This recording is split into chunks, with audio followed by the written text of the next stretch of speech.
Bonjour à tous et bienvenue sur le Rendez-vous Tech, l'émission qui explore et qui vous résume de manière compréhensible toute l'actualité tech, internet et gadgets. Bonjour à tous et bienvenue sur le Rendez-vous Tech, je suis Patrick Béja et on va vous parler évidemment comme toujours de tech. On va vous résumer toute l'actualité de la semaine dernière de manière intéressante et amusante j'espère. Notre but est de vous informer autant, enfin, peut-être un petit peu plus que de vous distraire, mais en tout cas, j'espère que vous allez passer un bon moment en notre compagnie. On va vous parler de rumeurs Apple, évidemment. Une fois de temps en temps, il faut bien s'adonner à l'exercice. On va aussi vous parler d'un algorithme qui est à la fois propice à des calembours de qualité et un petit peu inquiétant pour l'avenir de la démocratie et de nos sociétés. Donc, bon, voilà, on est à deux extrêmes. Et puis, on aura aussi plein d'autres news sur la nouvelle directive sur le droit d'auteur, sur la Chine encore un petit peu, on aura des choses dont on pourra vous parler, etc., etc. Et on va, pour m'aider à parler de tout ça, j'ai le grand plaisir de recevoir aujourd'hui Maxime Pérignon qui nous rejoint, qui a en fait sa double tête de iPhone.fr et de Mobile Addict, la chaîne YouTube. Comment ça va, monsieur iRumeur ? Enchanté, je suis très content d'être là, il y a pas mal de choses enchanté, on se connaît depuis très longtemps, Maxime, ouais, il faut pas dire enchanté. Ça fait, je crois que ça remonte à l'époque d'Azeroth.fr, je crois. 2007, je crois. Ouais, quelque chose comme ça, oui. La première fois que s'était rencontré, ça devait être une BlizzCon à Anaheim. Quelque chose comme ça, certainement, oui. Donc non, mais tu dis enchanté aux auditeurs qui se souviennent peut-être pas que tu as déjà été dans l'émission il y a un petit moment. C'était la dernière fois que j'étais venu, je crois que c'était pour parler de l'annonce de l'iPhone 10, je crois. C'était après la keynote de l'iPhone 10. Ouais, ça devait être ça. Donc c'est un plaisir.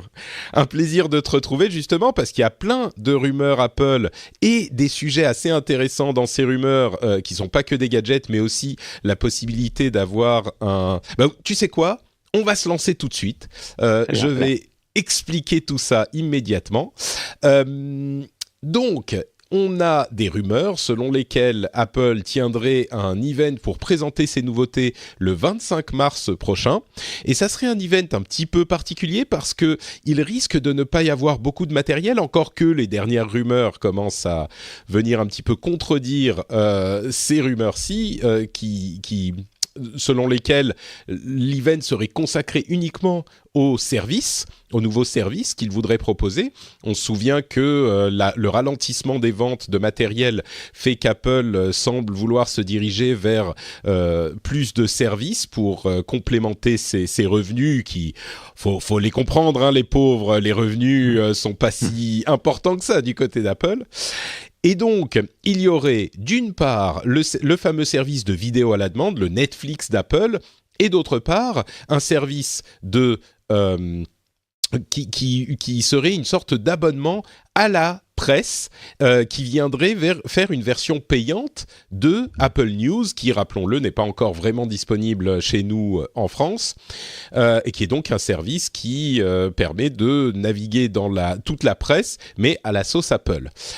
Il y a d'autres choses au niveau matériel. Je ne sais pas, qu'est-ce que tu en penses, Maxime ? Est-ce qu'on évacue les choses matérielles d'abord ? Et puis après, on parle de cette question de...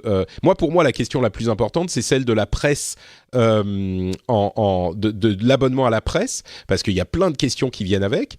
Ou est-ce qu'on parle d'abord de ça et puis ensuite on fait les trucs fun, genre les nouveaux MacBook, les nouveaux moniteurs ? On peut parler de l'événement un peu, parce que c'est vrai qu'on s'attendait plutôt à un événement matériel en début d'année, avec pas mal de nouveautés.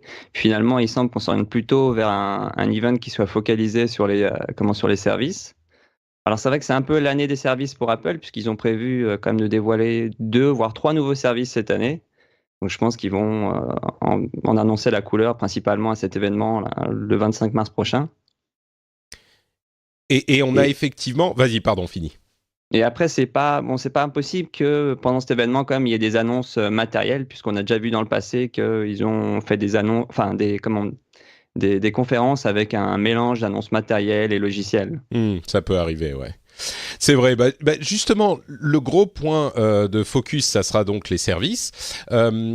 On a d'une part quelques petits trucs à dire peut-être sur le service vidéo. On a vu qu'il y aurait certainement des stars d'Hollywood qui seraient invitées à cet event, dont notamment les personnes... 4, ouais. Ouais, les personnes avec qui ils travaillent pour produire de la vidéo pour leur service d'abonnement à la demande. Est-ce que tu crois que Apple peut vraiment fournir un service avec suffisamment de contenu pour venir faire concurrence à Netflix et d'autres? Je pense que ça va être quand même compliqué pour eux parce qu'ils ont mis, je crois, ils ont mis 1 milliard sur la table pour acheter tout ce contenu, en tout cas exclusif pour Apple. Et bon, 1 milliard, c'est pas mal, mais ça reste quand même bien en dessous de Netflix qui dépense, je sais plus de 10 milliards maintenant par an en production de contenu. Et déjà, faut oublier que Netflix, ça fera pas du tout partie de cette offre. Si d'ailleurs, ils ont retiré il y a pas très longtemps leur offre d'abonnement via l'application iOS pour plus verser une commission à Apple, donc c'est pas pour être intégré une nouvelle offre de Ouais, contenu d'Apple. certainement. Ouais. En plus, Netflix a l'avantage d'avoir maintenant, vu qu'ils y sont arrivés très très tôt sur ce type d'offre, ils ont un backlog et un back catalogue plutôt, donc une quantité de séries déjà produites qui est très importante. Ça prend du temps à produire, bien sûr. On peut imaginer qu'Apple achètera du contenu à d'autres producteurs ou du contenu, là encore, de back catalogue, de trucs qui sont déjà passés ailleurs et des séries un petit peu plus anciennes pour peupler le service. Là où ça pourrait peut-être être intéressant pour Apple, bon, d'une part, on parle Vas-y. de...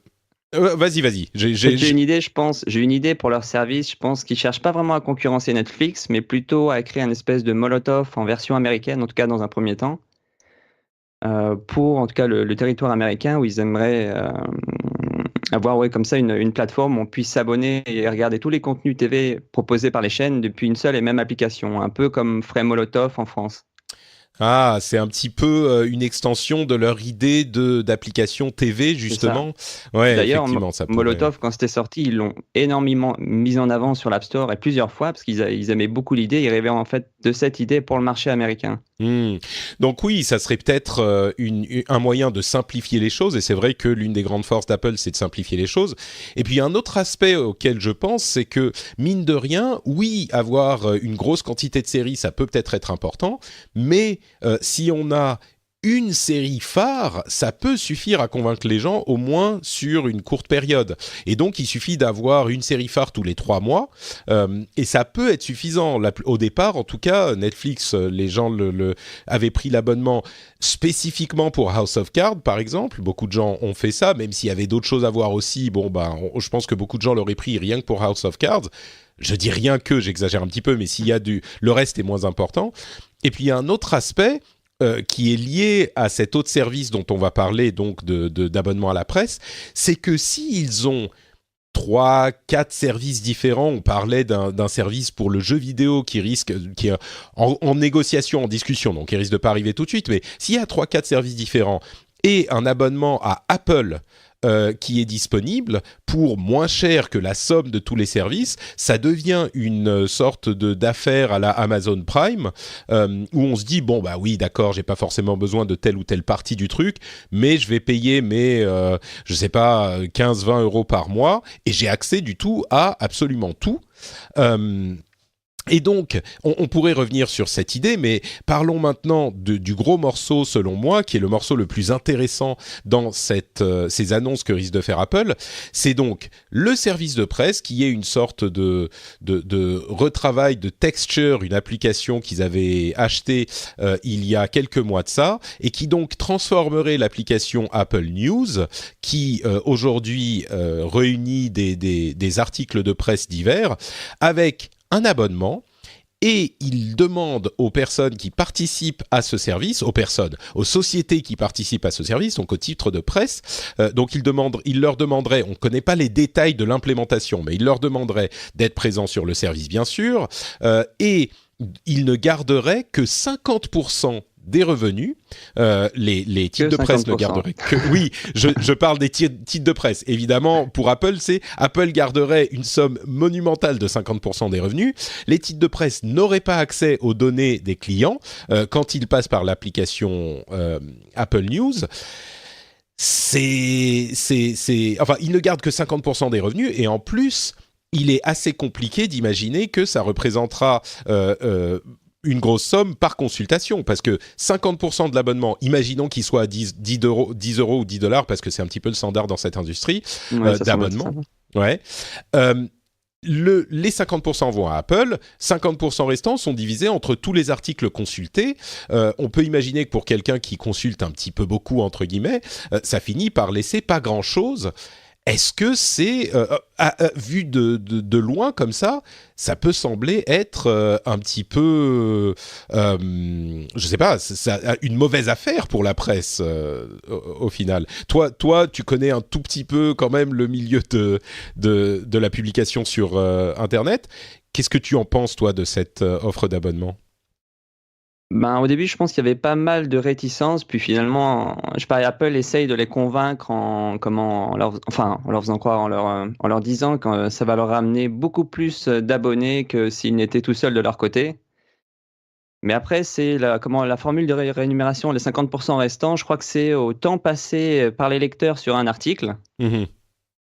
Donc ça va, si jamais il se lance dans cette aventure, je pense qu'on va atterrir sur en tout cas pour les médias qui vont participer à cette offre, ils vont aller vers des articles plutôt longs, puisque c'est en fonction du temps passé qu'ils vont être rémunérés via l'offre d'Apple. C'est pas bête, ça. C'est un moyen effectivement d'encourager le contenu de qualité plus que la quantité de publications. C'est assez malin comme système. Après, faut voir, parce que ça peut y avoir des dérives. Ça peut être, si c'est trop long, mais que c'est pas vraiment utile ou que ça porte pas de valeur ajoutée au lecteur, faut voir. Je crois que du coup, les gens liront pas. Si c'est pas intéressant, ils s'arrêtent de lire en plein milieu. Donc, c'est pas bête cette idée de temps passé. Je savais pas. Tu me l'apprends, et ça me paraît assez intelligent, comme ça à vue de nez, comme moyen d'encourager la qualité, le journalisme de qualité. En tout cas, c'est un facteur qui contribue. Je crois que un autre élément, c'est que là où Apple a toujours fait très très fort, et on l'évoquait tout à l'heure, c'est dans la simplification des offres.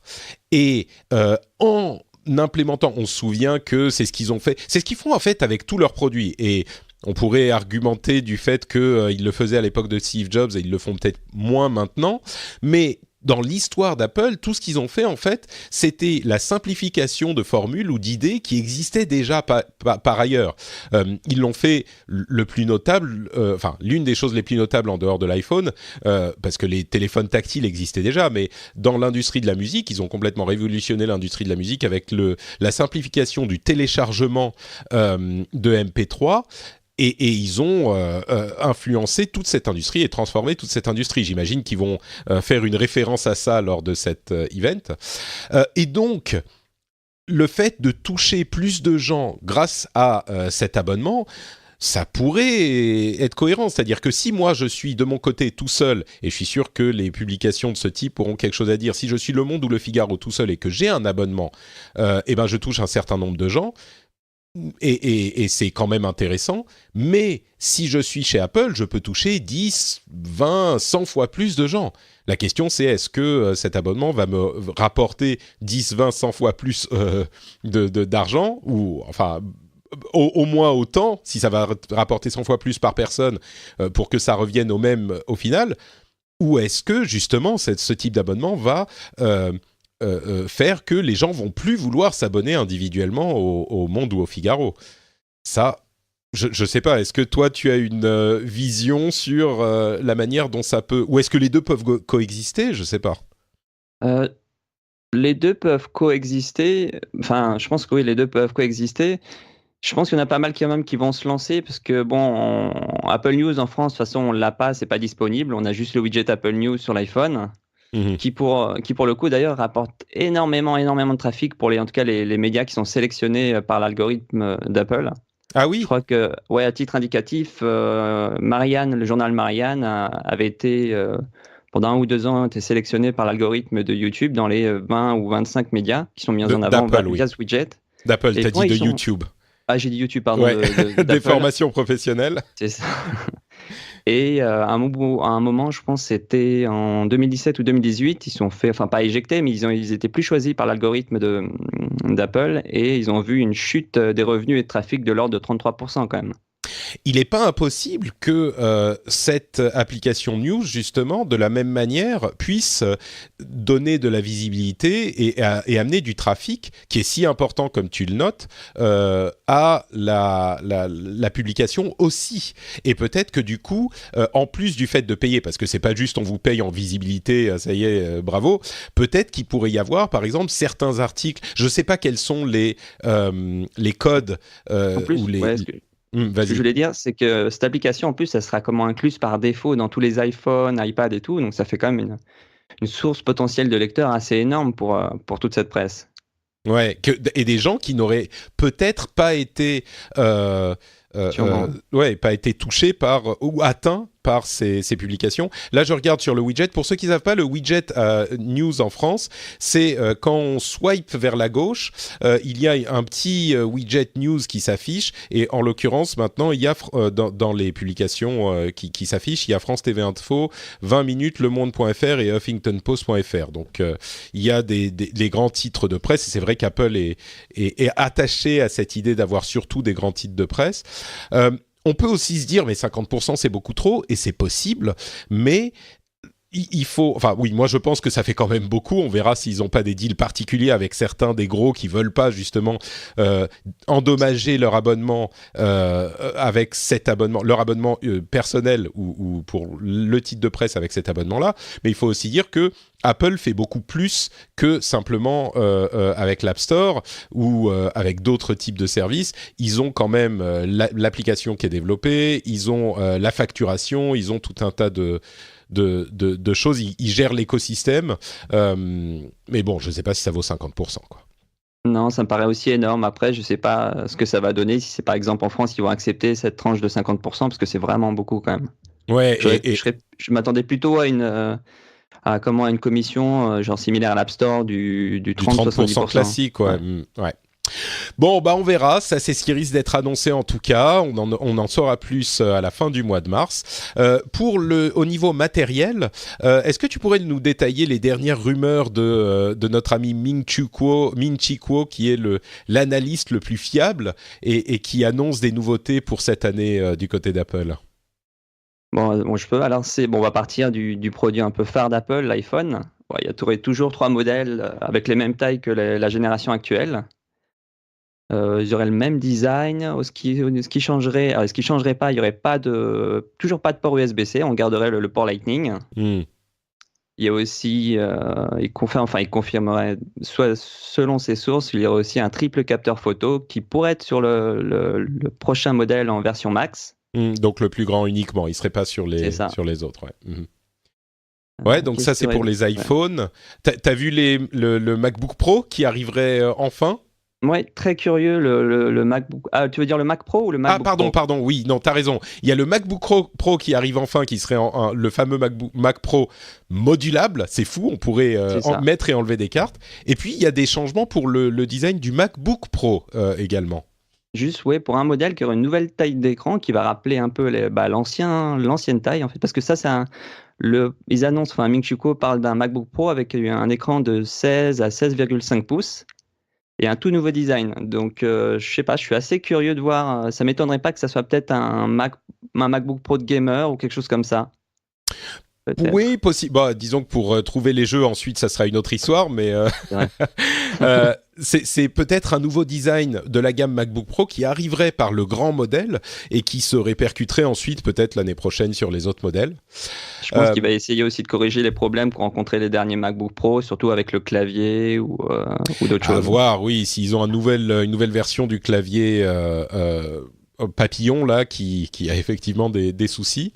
J'ai été 2 ou 3 fois pour le faire réparer ce clavier déjà en Apple Store. Ouais. Moi j'ai eu de la chance, le mien a tenu, mais c'est vrai qu'à un moment la touche espace était coincée. Et ça a duré quelques jours. Il fallait que j'insiste pour l'appuyer. Des fois, il faut juste souffler un bon coup en fait dans les touches et normalement ça remarche. Exactement. Et ça a marché, mais il y a plein de gens pour qui ça marche pas. Enfin bon, bref. Le problème mais ce problème-là a été corrigé. L'autre problème, c'est que on a très très peu de profondeur sur les touches et donc c'est pas très agréable. Mais je sais pas, ils veulent tellement de la finesse dans leurs appareils que je sais pas s'ils vont changer ça.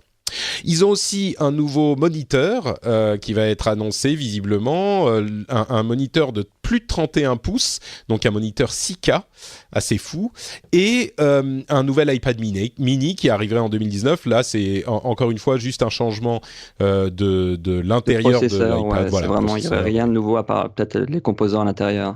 C'est ça.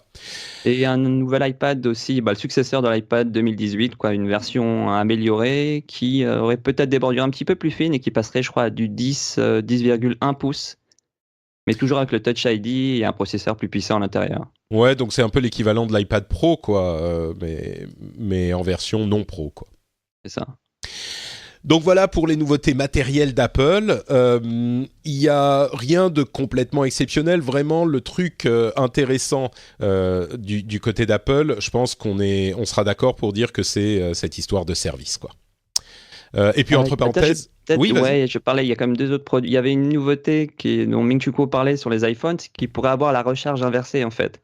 Ah oui, t'as raison. Que tu pourras, normalement, il y aura normalement un boîtier de rechargement sans fil pour les AirPods qui devrait débarquer cette année. Et en fait, tu pourras recharger en sans fil en posant un autre iPhone ou un appareil qui se recharge en sans fil sur l'iPhone pour le recharger, en utilisant la batterie de l'iPhone. Ouais, c'est un truc qui avait déjà été montré ou en rumeur chez Samsung, je crois, où il y a un autre constructeur. Oui, je crois qu'il y a un ou deux constructeurs qui proposent déjà un modèle comme ça où tu peux recharger un autre smartphone en le posant l'un sur l'autre, quoi. C'est ça. Et bon, avec un smartphone, ça a peut-être pas forcément, ça a pas beaucoup de sens. Mais avec des AirPods, ce nouveau modèle, d'ailleurs, il y a des rumeurs selon lesquelles les AirPods noirs seraient aussi en cours de fabrication et qui serait un nouveau modèle qui aurait quelques nouveautés. Moi, étant, comme je le dis depuis avant que les AirPods soient cool, grand fan des AirPods, et les miens, la batterie commençant à être un petit peu usée, je ne serais pas contre. Je les ai achetés quand ils sont sortis et franchement, c'est un super produit. Je ne m'attendais pas d'ailleurs à être aussi satisfait des AirPods que J'étais même plus satisfait. Enfin, j'ai acheté mon iPhone 7 Plus et les AirPods en même temps et j'étais plus satisfait des AirPods que je n'étais de l'iPhone. Mais c'est exactement ça. C'est exactement ça. C'est le sentiment qu'ont eu beaucoup de gens et c'est pour ça qu'on voit maintenant des AirPods un petit peu partout, quoi. Donc voilà, du côté d'Apple, on a quelques petites rumeurs d'autres constructeurs aussi. Google, il semblerait, soit en train de développer un smartphone moins cher que l'iPhone XR. C'est donc une opportunité de capitaliser sur les ventes décevantes de cette gamme d'appareils Apple. Il serait possible qu'il soit vendu dès 2019. Quand on dit moins cher, on est quand même à $750 aux États-Unis, donc on imagine 750 €. C'est pas non plus un téléphone bon marché, hein. Et puis Samsung qui a révélé toutes les annonces qui vont être faites là dans 1 ou 2 jours avec une app c'était une app, l'app de Wearables. T'as pas vu? En fait, il y a l'app de Wearables de Samsung qui a la liste des Wearables et donc là, ils avaient une liste des Galaxy Buds, donc l'équivalent des AirPods chez Samsung, la nouvelle Galaxy Watch Active et les Galaxy Fit et Fit E, c'est des comme les Fitbit en fait, des bracelets de suivi d'activité. Voilà, exactement. Et ils ont tous été révélés par la mise à jour de l'application Samsung. Donc un petit fail de la part de Samsung, à moins que ça ne soit volontaire. C'est ça, exactement. Ouais, c'est possible. Mais bon, de tout cela, de manière cohérente avec ce qu'on disait à l'instant, je dirais que les Galaxy Buds seraient peut-être les plus intéressants, à mon avis. C'est ceux-là qui se rechargent possiblement. Ouais. Je crois qu'il se recharge même sur... J'avais vu une image ou une rumeur passer qui se rechargerait aussi en le posant sur le smartphone. Oui, non, mais c'est ça. C'est à ceux-là que je pensais. Je crois qu'on avait parlé la semaine dernière. Et c'est la semaine dernière ou celle d'avant. Et c'est à ceux-là que je pensais, je crois. Donc voilà pour les nouveautés du côté d'Apple et des autres constructeurs. Maintenant, on va parler d'un sujet bien plus grave et intéressant. OpenAI, qui est une organisation qui développe de l'intelligence artificielle, a décidé de ne pas publier ses travaux sur la recherche d'un algorithme ou de ses travaux et ses données pour un algorithme qui s'appelle GPT-2. Donc allez-y, laissez vos calembours se déverser. En fait, c'est un algorithme qui génère du texte de manière algorithmique, évidemment, et qui peut écrire, traduire, résumer les textes. Et du coup, j'ai moi fait quelque chose d'assez amusant. J'ai résumé le texte dans dans les notes de l'émission, et je me suis rendu compte en le résumant que si ça se trouve, l'algorithme lui-même ferait quelque chose de beaucoup plus efficace, et donc je l'ai posté aux patriotes sur le Patreon du Rendez-vous Tech, et je leur ai demandé ce qu'ils en pensaient. C'est intéressant de voir s'ils comprennent ou pas de quoi il s'agit. Il y a eu quelques réactions, je vous lirai l'une d'entre elles un petit peu plus tard, mais en attendant, je vais vous résumer donc un petit peu ce qui se passe. En fait, cet algorithme n'a pas de compréhension vraiment de ce qu'est le langage. Les algorithmes de deep learning ont souvent cette caractéristique de ne pas comprendre vraiment ce qu'ils font, mais de juste recréer tous recréer les patterns du matériel qu'on leur a fourni. En l'occurrence, il a utilisé une immense quantité de données qui s'appelle, que je retrouve le nom, c'est WebText. Donc c'est une quantité de texte qui a été extraite du web, tout simplement. Il l'a ingéré, il l'a analysé, et il réussit donc à faire du résumé d'articles, de la traduction d'articles. C'est intéressant cet aspect de traduction, parce que la raison pour laquelle il y arrive, c'est qu'il se trouve qu'il y avait dans le texte qu'il a ingéré des éléments où il y avait de la traduction. Et c'était pas de la traduction qui était expliquée comme traduction, mais par exemple, l'un des exemples qu'il donne, c'est dans le texte, il y avait par exemple « I'm not the cleverest man in the world, but like they say in French, je ne suis pas un imbécile. » Entre parenthèses, I am not a fool. Donc, je suis pas la personne la plus intelligente au monde, mais comme ils disent en français, je suis pas un imbécile. Et donc, c'était des morceaux de texte comme ça. Et de là, il a réussi à comprendre comment traduire du texte. C'est quand même un petit peu fou.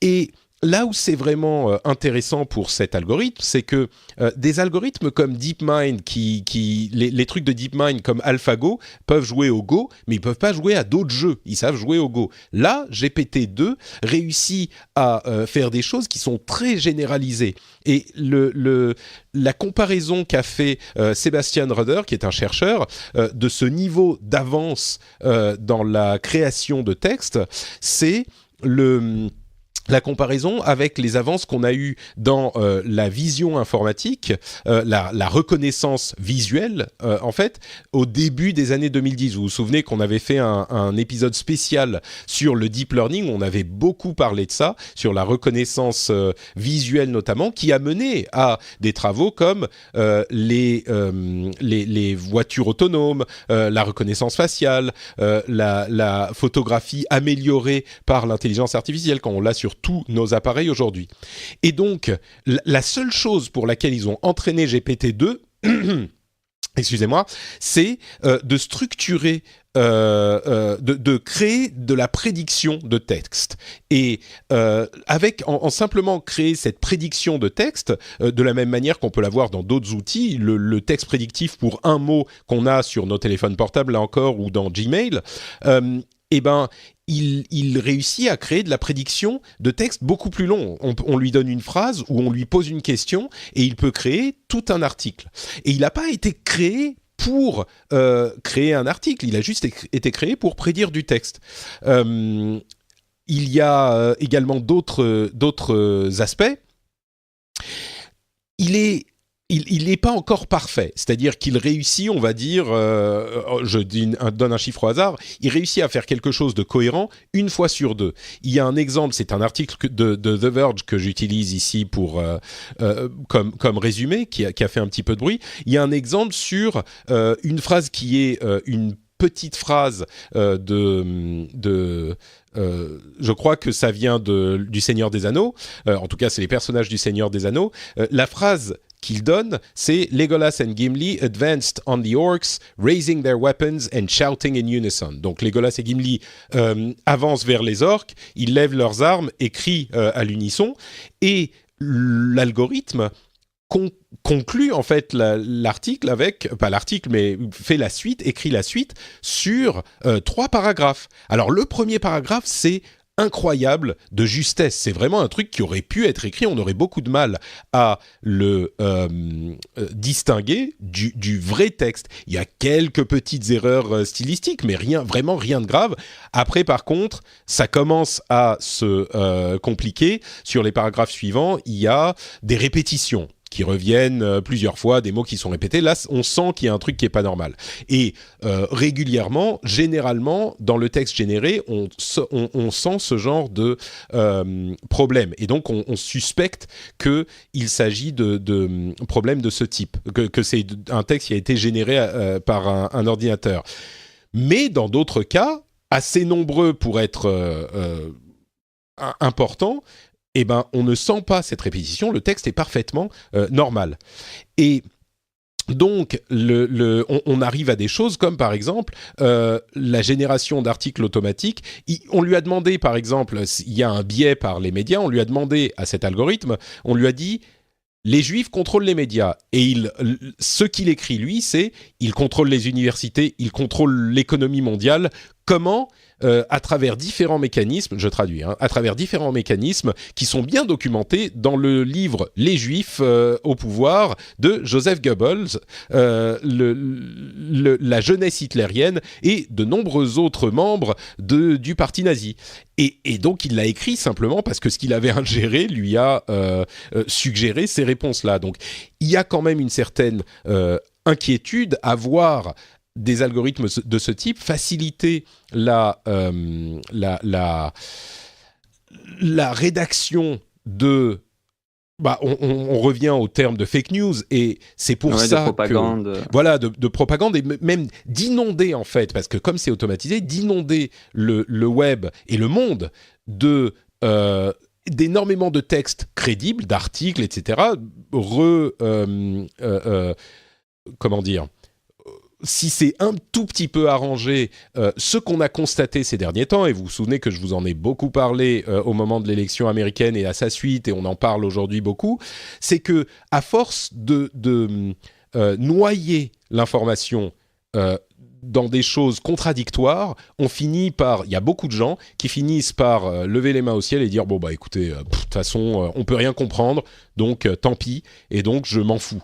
Et donc c'est un outil de désinformation très important, et étant donné qu'on a déjà des problèmes aujourd'hui avec un outil de ce type, Jack Clark, le directeur de policy, donc de policy de OpenAI, a dit on n'est pas du tout à un niveau où ça pourrait être utilisé de manière systématique, mais nous, on préfère dire « Attendons une seconde, mettons pause et réfléchissons-y avant qu'on arrive à ce niveau. » Donc, on ne va pas publier les détails de nos travaux de recherche, et réfléchissons-y dès maintenant. Et il faut noter aussi que, comme tous les outils, comme toutes les armes du monde, ce genre de choses pourrait être utilisé pour des choses positives également.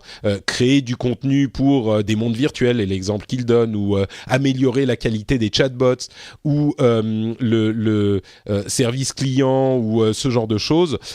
Et le fait de pouvoir...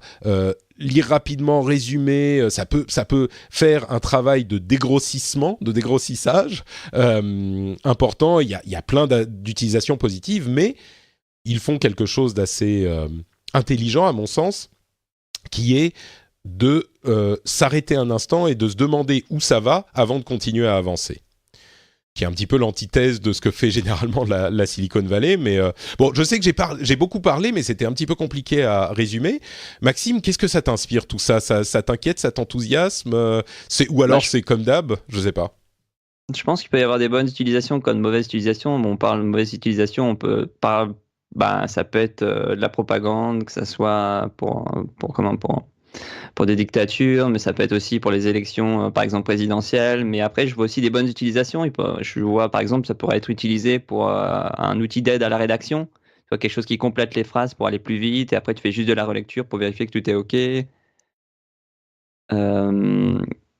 Ça peut être même dans la même veine, ça peut être du résumé d'article. Si tu as un article hyper long, comme je le disais tout à l'heure, tu peux en avoir un résumé, et ça ne veut pas dire que tu vas pas avoir besoin de lire l'article, mais ça veut dire que tu peux savoir de tous les articles qui sont intéressants, auxquels tu vas donner de ton temps en lisant un résumé, et puis ensuite en choisissant lequel tu vas pouvoir aller lire.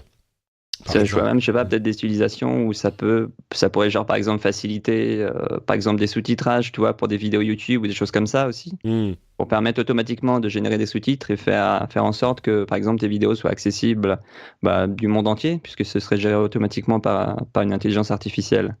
C'est tellement vaste en fait, ça donne au texte ce qu'on a déjà avec d'autres domaines. Jusqu'à maintenant, c'est ça qu'il faut bien comprendre. Peut-être que certains d'entre vous se disent « Ah, mais le prédictif, on l'a déjà, les sous-titres automatisés, on les a déjà. » Mais là, en fait, c'est une étape supplémentaire qui fait qu'il peut un petit peu tout faire et on ne l'a pas designé pour une tâche spécifique. Alors peut-être que ça veut dire qu'il ne sera jamais aussi bon que les autres pour une tâche spécifique et que donc on ne l'utilisera pas, mais c'est une première étape de recherche qui pourrait être décisive pour la suite et qui pourrait amener dans toutes ces catégories des avancées vraiment notables. Donc bon, voilà, je ne sais pas s'il y a grand-chose de plus à en dire. Je dirais, il y a une remarque d'un des patriotes qui m'a amusé, c'était Tosselen qui disait « Oh là là, ça serait l'inverse. En vrai, ça serait super pratique, un logiciel capable de débusquer si un argument est une intox ou vrai, en retrouvant les sources. Par exemple, le monde est dominé par les Juifs. » criaient certains. Oui, selon The Jews in Power by Joseph Goebbels, mais ça serait faux selon The Matrix par Andy et Larry Warkowski, répondait GPT-2.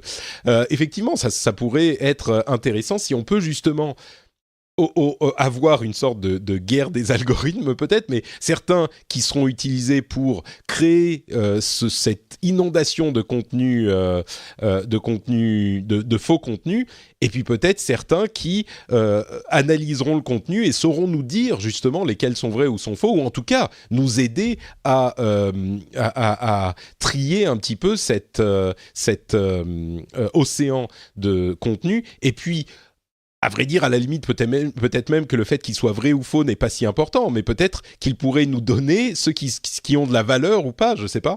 Mais c'était un argument intéressant de la part de Tosselen. Non, mais c'est intéressant. Ça ferait qu'il serait utilisé, il mettait un cas d'utilisation où il serait utilisé des deux côtés, quoi, du bon côté et du mauvais côté pour se contrer lui-même, quoi. Ou d'autres algorithmes qui pourraient faire le truc inverse. C'est une vision, je ne sais pas si c'est inquiétante ou pas, mais intéressante de l'avenir. En tout cas, ce qui est sûr, c'est que vous vous souvenez qu'on avait parlé de ces photos générées de personnes qui n'existaient pas, de visages, c'était simplement des photos. On a les deepfakes qui sont ces vidéos générées à partir de vidéos existantes, mais où on fait dire à quelqu'un une chose qu'il n'a pas dit. Peut-être qu'à terme, les photos de personnes qui n'existent pas pourront être animées de manière à leur faire dire des choses. On a de la vidéo, on a du son aussi avec les assistants vocaux qui peuvent parler et vocaliser les choses. On a du texte maintenant. On est vraiment de plus en plus en train d'entrer dans un monde où tout peut être, j'ai pas envie de dire faux, j'ai envie de dire artificiel. Imagine une intelligence artificielle qui combine tous ces différents traits-là, hein. Par exemple, créer une fausse vidéo avec du texte, des choses et tout ce qui va avec. Ouais, exactement. Ça peut créer c'est une boîte à outils incroyable pour. Ouais, c'est intéressant en tout cas. Ouais. Et ça fait peur. Et ça fait un petit peu peur, c'est sûr. Bon, on va pas vous laisser dans cette peur, on va vous amener un petit peu de positivité, avec notamment ce flux RSS accessible dans votre podcast si vous êtes patriote. Ça, c'est un truc que je viens d'activer la semaine dernière. Le flux RSS, je crois que je l'avais évoqué rapidement à l'épisode précédent, mais j'enregistre des éditos régulièrement. Vous savez que j'ai fait la refonte du Patreon c'est cette semaine dernière, et à l'occasion de cette refonte, j'ai activé le flux RSS pour les contenus audio enregistrés, j'ai dit vidéo, je voulais dire audio, les contenus audio enregistrés spécifiquement pour les patriotes. Donc, si vous êtes patriote, vous avez désormais accès à un podcast réservé aux patriotes, qui contient pas les épisodes classiques, hein, bien sûr, mais c'est certaines de mes pensées sur certaines choses. Là, en l'occurrence, sur le dernier édito, j'avais détaillé la manière dont je fais ma veille, sur vraiment en détail comment je fais ma veille, le nombre d'articles que je trie, que je lis, comment je les sélectionne, etc. Et peut-être d'ailleurs que GPT-2 aurait pu m'aider à faire la veille de manière beaucoup plus efficace. Mais donc les auditeurs qui soutiennent l'émission ont pu l'écouter dans leur app de podcast. C'est très simple, vous allez sur la page de Patreon, quand vous êtes logué, et vous avez un lien, une URL à rentrer dans votre app de podcast qui est sur la droite de la page. Toutes les apps de podcast, en fait, ont la possibilité d'ajouter une URL. Donc là, c'est tout simple à utiliser et ça vous permet de recevoir ces contenus audio directement sur votre app de podcast. Je pense que c'est assez pratique. Et d'ailleurs, j'aimerais remercier spécifiquement Richie, Sylvain Béraud, Patrick Montanari, JC Bantreil et Aurélie Ferron pour leur soutien. C'est évidemment quelque chose qui est énormément accepté. Le fait de soutenir l'émission est très important et il y a beaucoup d'entre vous qui choisissent de le faire. Si l'émission vous plaît, comme je le dis toujours, vous informe, et ben un petit dollar, 2 petits dollars par épisode, c'est énormément apprécié. Et voilà, bon, je vais pas m'étendre beaucoup plus longtemps sur cet aspect. Je voulais surtout vous parler de la partie flux RSS qui est... Ah oui, alors il a un nom, c'est le podcast privé des Patriotes. Voilà, c'est le P3. Podcast privé des Patriotes, j'ai trouvé ça hyper bien brandé. Bon, parlons un petit peu des news et des rumeurs de cette semaine. La directive sur le droit d'auteur est passée, les articles 11 et 13 ont été finalisés et votés. Et du coup, maintenant, bon, il faut que ça passe le Parlement européen. On a déjà détaillé ces articles, je ne vais pas vous en remettre une couche. Mais a priori, donc, ça va être implémenté, le filtre automatique pour toutes les plateformes et le fait de devoir payer pour tous les extraits, y compris possiblement les liens qui sont liés sur votre page. Si vous liez à quelqu'un d'autre, à une autre page web, ben, vous êtes soumis aux droits d'auteur. Bon, on verra comment ça doit être voté par le Parlement, puis implémenté dans les législations locales. Moi, ça m'inquiète et j'en ai déjà parlé auparavant, mais je crois que là... on peut plus faire grand-chose, je sais pas. Ou on continue à s'en plaindre, mais continue à s'en informer. Tu m'arrêtes s'il y a un sujet spécifiquement qui te Non, bah après, bon, les directives, c'est entre le texte et l'application, on n'en est pas encore là, mais bon, je sais pas trop quel impact ça va avoir, hein. Outre YouTube, hein, il y a d'autres plateformes aussi, des petites plateformes qui pourraient être pénalisées, on va voir. Tout à fait, ouais.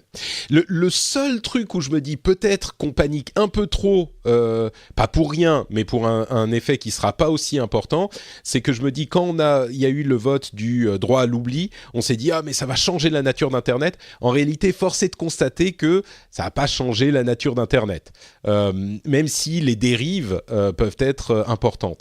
Mais là, on n'en a pas constaté énormément de massives. Donc, bon, on verra. Oui, je voulais parler de la Chine un tout petit peu parce que j'ai eu la réaction, je crois que j'en parlais également la semaine dernière, mais j'ai eu la réaction de différentes personnes, de différents auditeurs qui me disent « Ah, vous faites du Chine bashing, en fait la Chine c'est pas si mal, chacun son choix ». Oui, bien sûr, dans une certaine mesure, et tout n'est pas noir ou blanc, il y a énormément de choses qui sont impressionnantes en Chine et des choses qui sont pas très reluisantes dans nos pays occidentaux. Mais il y a quand même, je veux dire, c'est pas parce qu'il y a des choses critiquables chez nous que ça veut pas dire que un pays totalitaire est forcément oh, bon, super, c'est quand même sympa la Chine.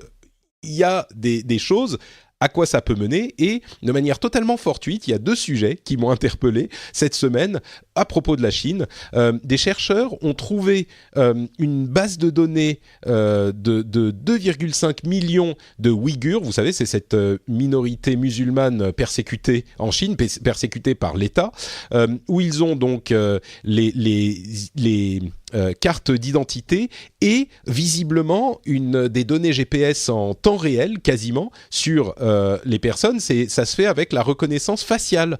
Donc ça veut dire que en Chine, il y a l'État qui a organisé un suivi automatique et quasiment en temps réel et une base de données de de toute cette minorité musulmane ouïghour. Donc après, je vous laisse apprécier est-ce que c'est sympa ou pas. Autre sujet, il y a une nouvelle app qui s'appelle Shuishi Quanggo. Je suis désolé pour ma prononciation, qui est une app qui est l'app de propagande du Parti communiste chinois.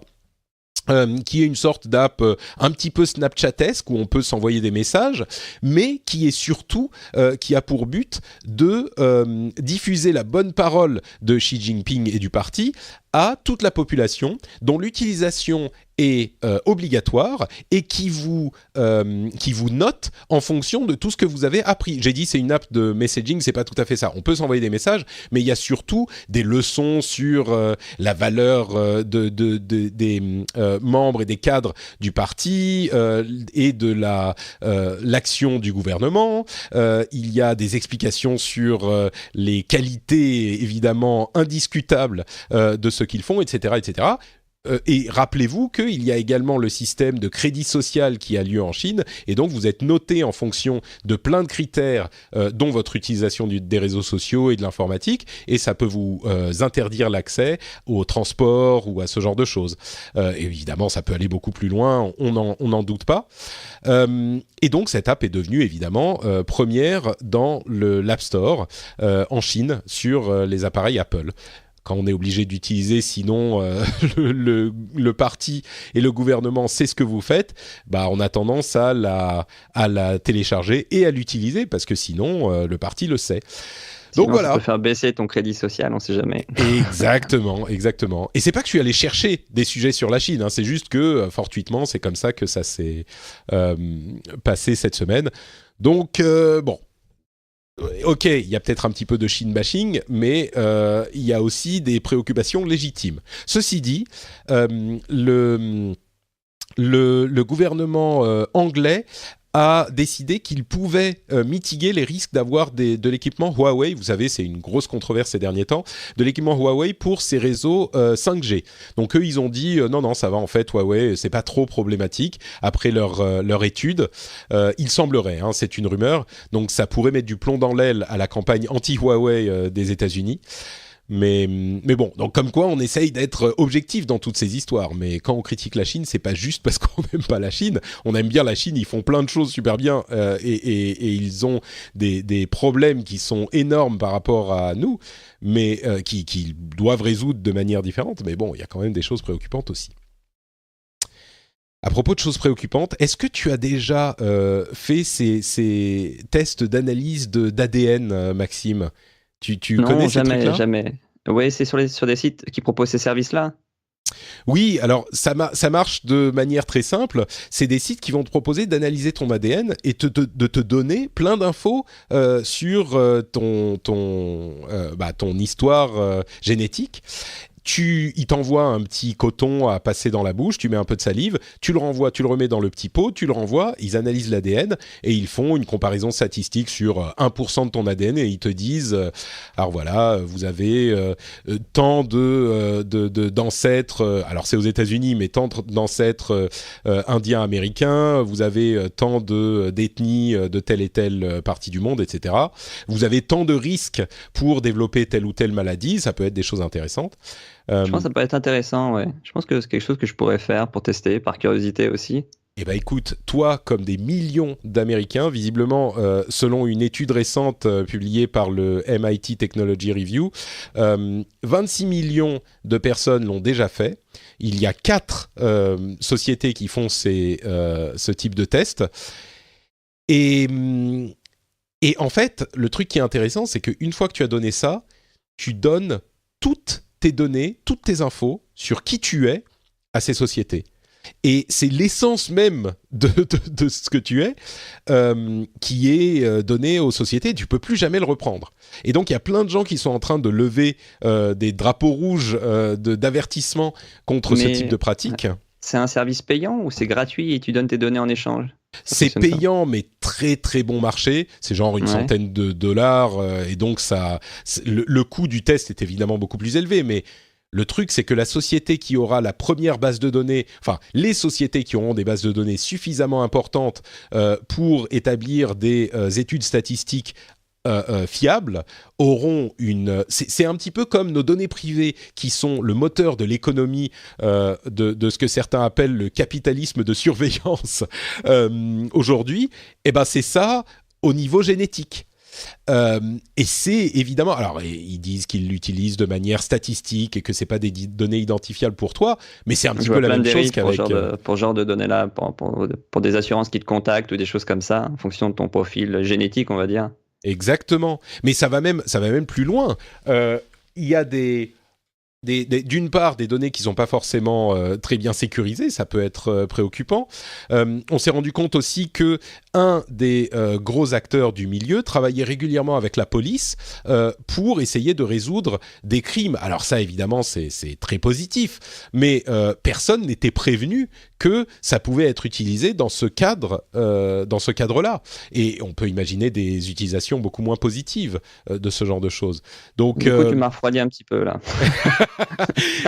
En fait, ce qui est préoccupant dans cette histoire, c'est qu'une fois que tu as franchi ce pas, c'est pas comme Google qui va lire tes mails.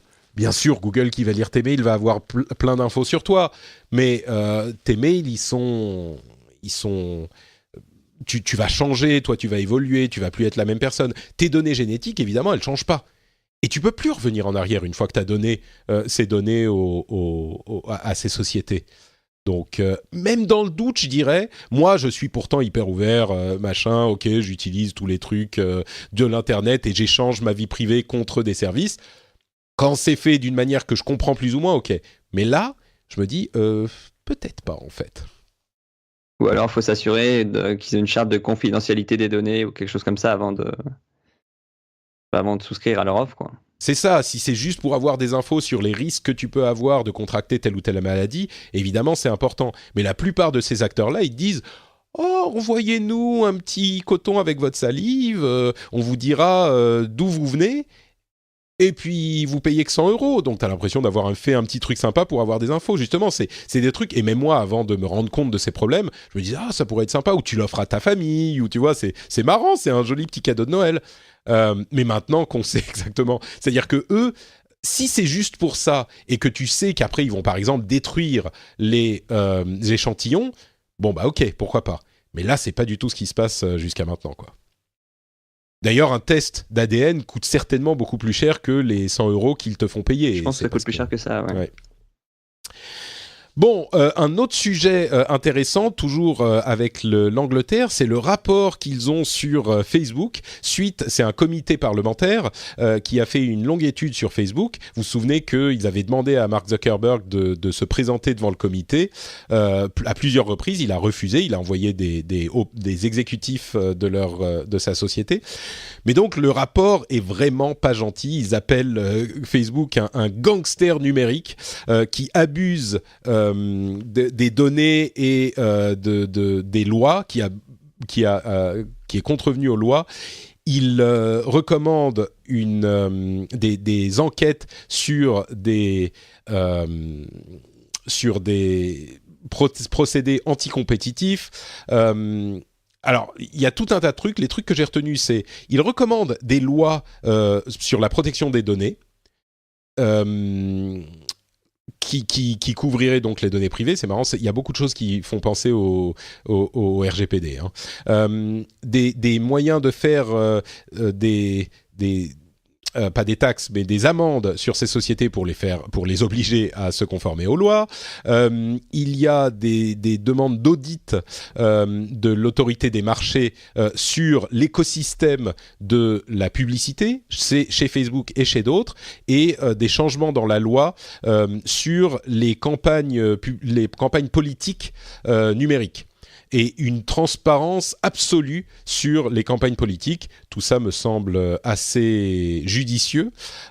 Des trucs où je suis peut-être un petit peu moins convaincu, où j'aurais des questions, c'est l'obligation de se tenir à un code d'éthique qui serait établi par un comité indépendant, et l'obligation pour les outils, les services de médias sociaux, de développer des outils qui font la distinction entre le journalisme de qualité et les sources à faible valeur.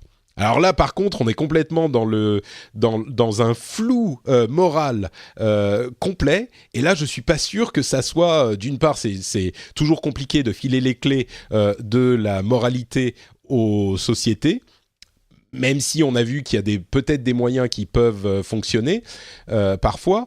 Mais sur la question de distinguer entre la qualité, le journalisme de qualité et le contenu de faible qualité, c'est bon courage. C'est très bien en théorie, mais bon courage pour en faire une implémentation concrète. Je suis sûr, Maxime, que iPhone.fr, par exemple, serait d'office classé dans la catégorie journalisme de qualité, bien sûr. Sans aucun doute.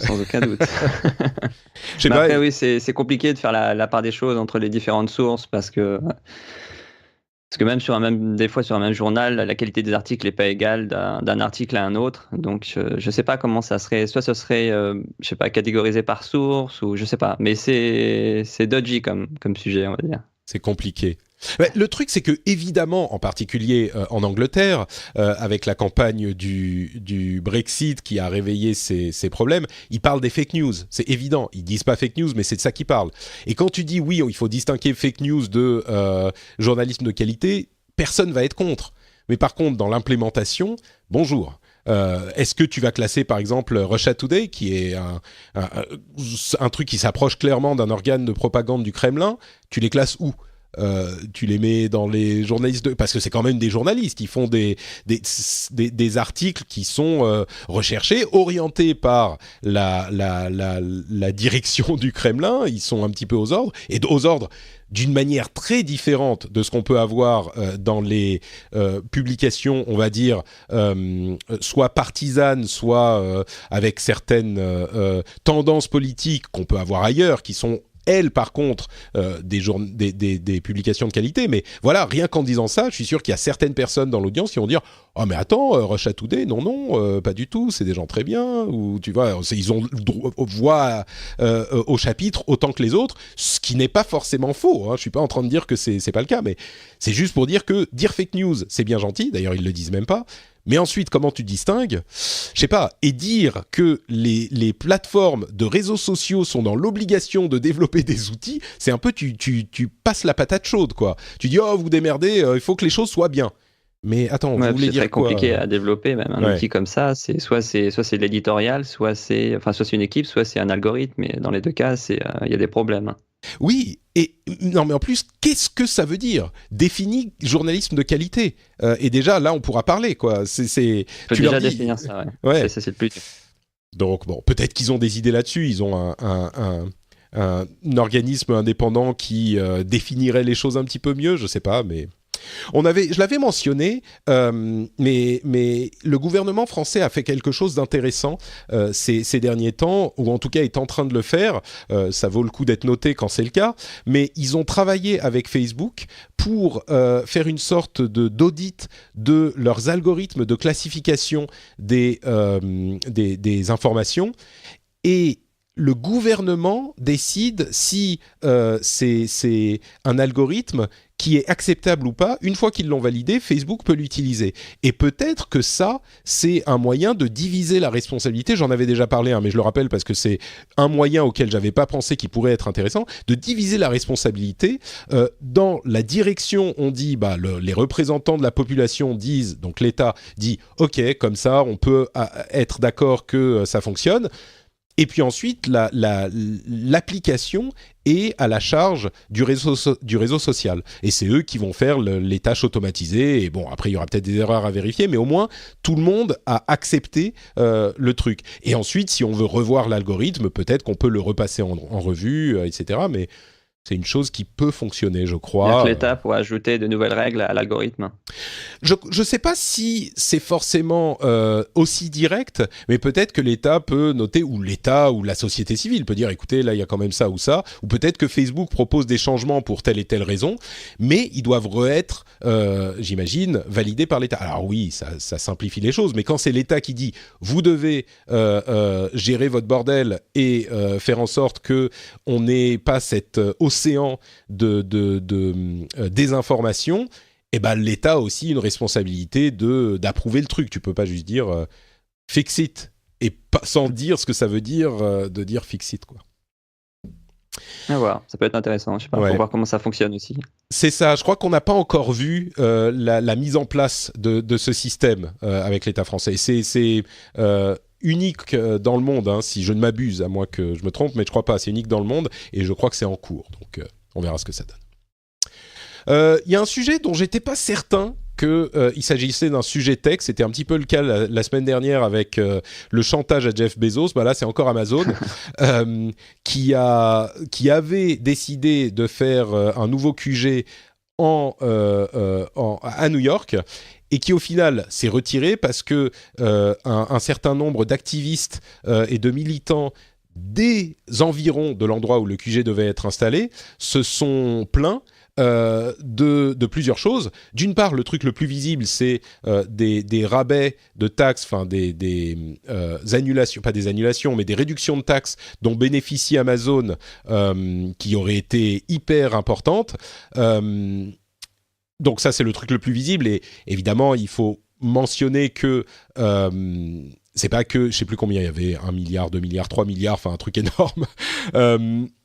Non, c'était peut-être pas en milliards. Bref, il y avait énormément de taxes qu'ils n'auraient pas payées. Ça ne veut pas dire que ces taxes-là, tout à coup, sont disponibles pour en faire autre chose.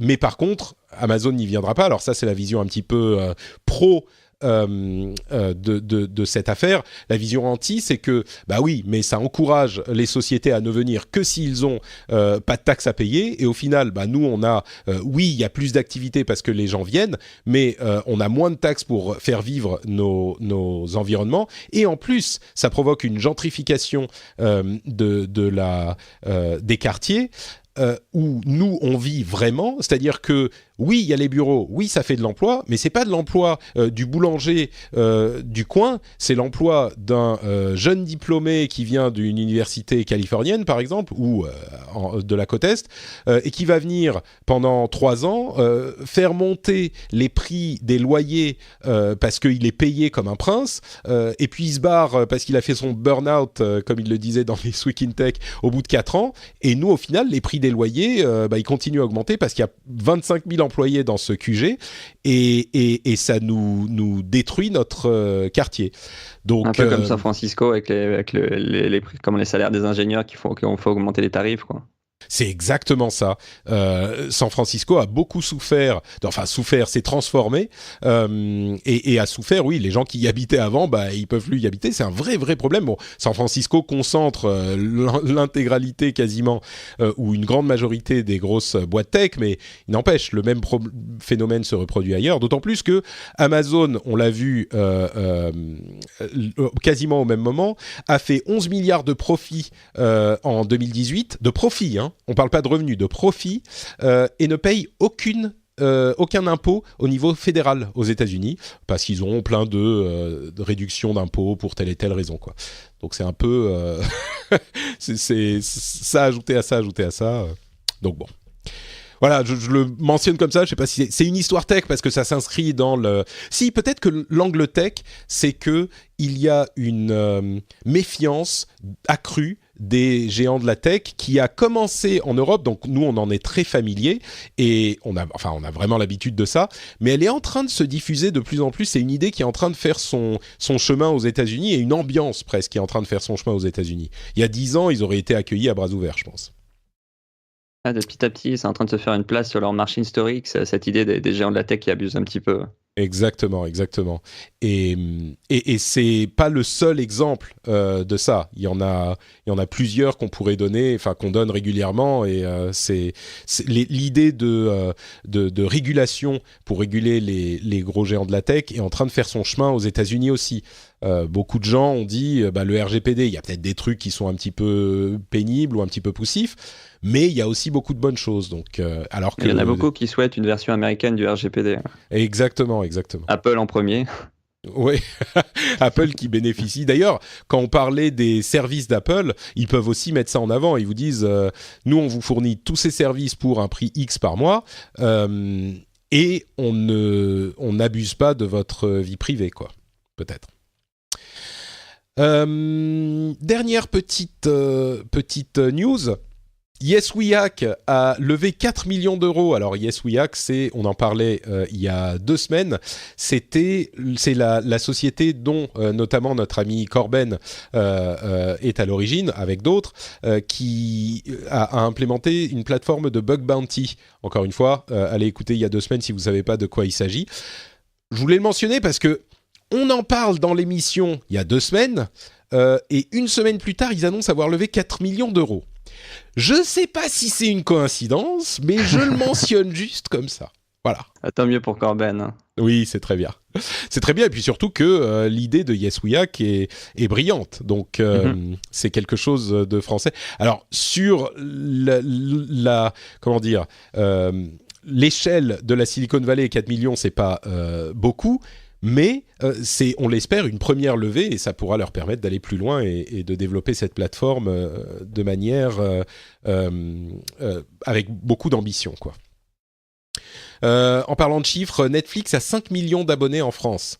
C'est quand même assez monumental, hein, 5 millions d'abonnés. Je crois qu'ils viennent de dépasser Canal+ avec ça d'ailleurs. Ils viennent de dépasser Canal+ avec ça, ouais.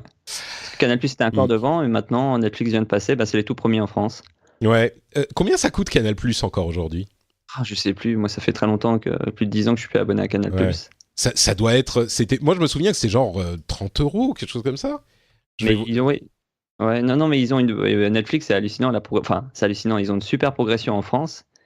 Et d'ailleurs, il y a les chaînes françaises qui s'inquiètent un petit peu et qui sont en train de créer leur propre Netflix, tu sais, Salto. Je sais pas si oui, tout à fait. Oui. Allô ? Oui. Non, oui. Tu disais oui, Salto, effectivement, qui sont en train d'essayer de faire concurrence, mais c'est vrai que maintenant, c'est encore une fois l'importance d'y aller tôt, d'y aller vraiment aussi vite que possible, quoi. Parce que, bon. Et d'ailleurs, effectivement, Canal+, l'abonnement, le plus simple, c'est 20 €. Canal+ et les chaînes ciné-séries, 30 €. Canal+ et les chaînes sport, alors le sport c'est toujours un peu plus cher, mais 39 €. Tout ça c'est pendant quelques temps, je ne sais pas combien de temps, ou alors ça devient plus cher. Le prix normal est 10 € plus cher pour les 2 abonnements suivants. Peut-être qu'ils ont systématiquement baissé le tarif. Et il y a aussi Start by Canal, tiens. Faites-vous plaisir avec de grandes chaînes et des milliers de programmes à regarder seul ou en famille. De grandes chaînes en live et en replay pour toute la famille, c'est 10 €. Je sais même pas de quoi il s'agit. Mais bon, effectivement, dans l'esprit des gens, si tu te dis je veux de la distraction et des séries de qualité, c'est 30 € par mois ou 10 € avec Netflix, qui en plus a sans doute des séries de meilleure qualité. Ouais, ils ont un catalogue énorme maintenant. Au fur et à mesure d'investir, là, ils sont constitués un catalogue qui n'a pas d'équivalence pour l'instant au niveau mondial. Exactement, ouais.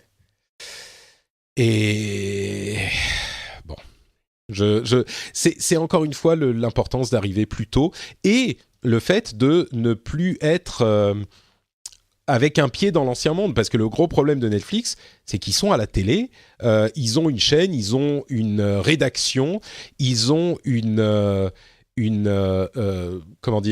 des frais qui sont beaucoup plus importants que une société comme Netflix, des frais d'une nature différente, quoi. Enfin bref, bon, Netflix dépasse Canal+ en France. Moi, j'ai du mal, comme je le dis souvent, à me sentir triste pour Canal, quoi. Mais bon. Moi non plus, je me sens pas triste. Après, ils l'ont vu arriver pendant de nombreuses années, ils sont pas bougés, et voilà, maintenant que c'est comme ça, Ouais. Le dilemme du créateur, ou le dilemme du, je sais plus comment ça s'appelle, oui, c'est du créateur. Quand tu es déjà en place, il faut que tu cannibalises ton business existant pour être en place, pour être en place quand le suivant arrivera. Et si tu le fais pas, quand tu te réveilles, il est trop tard. C'est pour ça que je renouvelle systématiquement mon podcast et je fais des émissions de qualité avec des business models intéressants, n'est-ce pas ? Bon, deux autres petites choses, un petit peu gaming. Apex Legends, qui est un jeu qui a explosé il y a 2 semaines, qui est dans le genre du Battle Royale, a déjà atteint en une semaine 25 millions de joueurs, ce qui est invraisemblable. Le jeu dont vous avez sans doute entendu parler, même si vous n'aimez pas les jeux vidéo, c'est Fortnite, qui lui était sorti en 2017, la version Battle Royale, et il avait mis, c'était le plus gros succès Fortnite, incroyable, avec une progression de malade. Il avait mis 3 mois à atteindre les 25 millions de joueurs. Rendez-vous compte, 3 mois, c'est une fou semaine. La progression, c'est dingue. C'est invraisemblable. Alors évidemment, il faut voir si ça va continuer pour Apex Legends, s'ils vont arriver sur mobile, s'ils vont aller en Chine, pour continuer, parce qu'aujourd'hui, Fortnite a quelque chose comme 200 ou 300 millions de joueurs, dont une majorité sur mobile d'ailleurs. Mais il n'empêche, pour un démarrage, tout un tas de facteurs. Allez écouter le rendez-vous jeu si vous voulez avoir les détails de la campagne marketing brillante que EA et Respawn ont mis en place. Mais c'est sans doute un jeu dont vous entendrez parler ici et là. C'est Apex Legends et il faut avouer que c'est une belle réussite. Je crois qu'ils ont prévu aussi, EA a parlé de faire une version mobile aussi. Alors ça, c'est une spéculation. Moi, je spécule sur ce sujet. C'est un petit peu plus compliqué de faire la version mobile pour tout un tas de raisons, mais je serais très surpris qu'il n'y ait pas une version mobile à un moment. D'une manière ou d'une autre. Un truc qui s'appelle Apex Legends sur mobile, le marché est tellement plus grand sur mobile que sur PC et console. Je mentionnais Fortnite. Fortnite a, je lance un chiffre au hasard, mais approximatif, disons 50 millions de joueurs sur PC et console, et 150 ou 250 millions sur mobile. C'est genre 3 ou 4 fois plus sur mobile que sur console. Donc c'est évidemment difficile de résister à l'alléchante population des mobiles, quoi.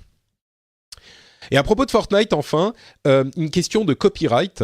Vous savez qu'il y a l'une des choses qui est disponible dans le jeu Fortnite, c'est des danses.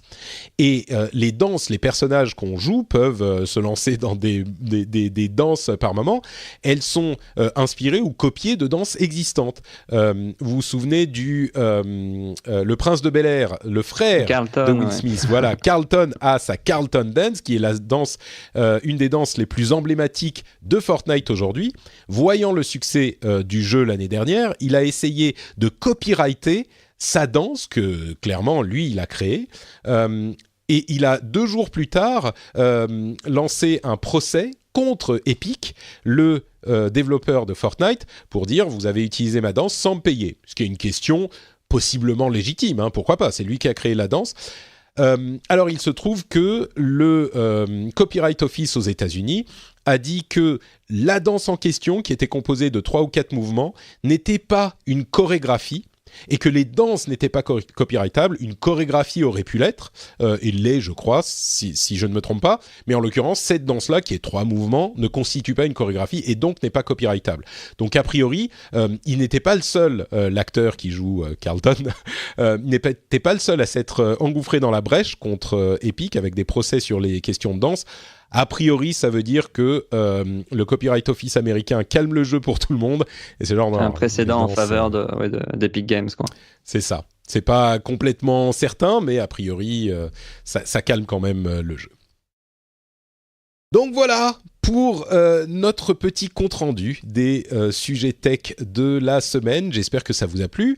Avant de se quitter, évidemment, Maxime, est-ce que tu peux nous dire où on peut te retrouver sur le net? Dis-nous tout.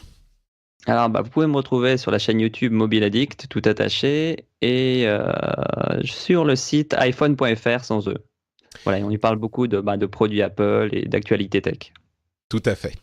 Une de mes sources régulières qui est inclus dans mon lecteur de flux RSS pour ma veille d'ailleurs, iphone.fr, comme vipad.fr, qui lui est beaucoup moins actif ces derniers temps. Je me demande si vous n'avez pas vu une chute des visites du site, et donc vous poussez moins de news sur vIPad, j'ai l'impression. Il y a matière à parler avec les nouveaux iPad Pro et tout, le fait de remplacer l'ordinateur, enfin bref, peut-être que ça va changer, on ne sait jamais. Et donc, pour ma part, si vous voulez par exemple connaître les détails de ma veille, vous pouvez devenir patriote sur patreon.com/rdvtech, le lien est dans les notes de l'émission. Vous pouvez donc soutenir l'émission au tarif que vous voulez, pour le nombre d'épisodes que vous voulez, disons, faites-en au moins 2, 3, 4, allez. Et vous aurez accès, tout le monde a accès au flux RSS, donc au podcast privé des Patreons. À $2, vous avez accès à ce formidable lieu de rencontre de la communauté qu'est le Slack. J'envoie les récompenses généralement à la fin du mois, après la première facturation. Donc, il y a plein de gens qui arrivent régulièrement dans le Slack et il y a des nouveaux channels que j'ai créés qui semblent fonctionner pas mal, je vous en parlerai la prochaine fois.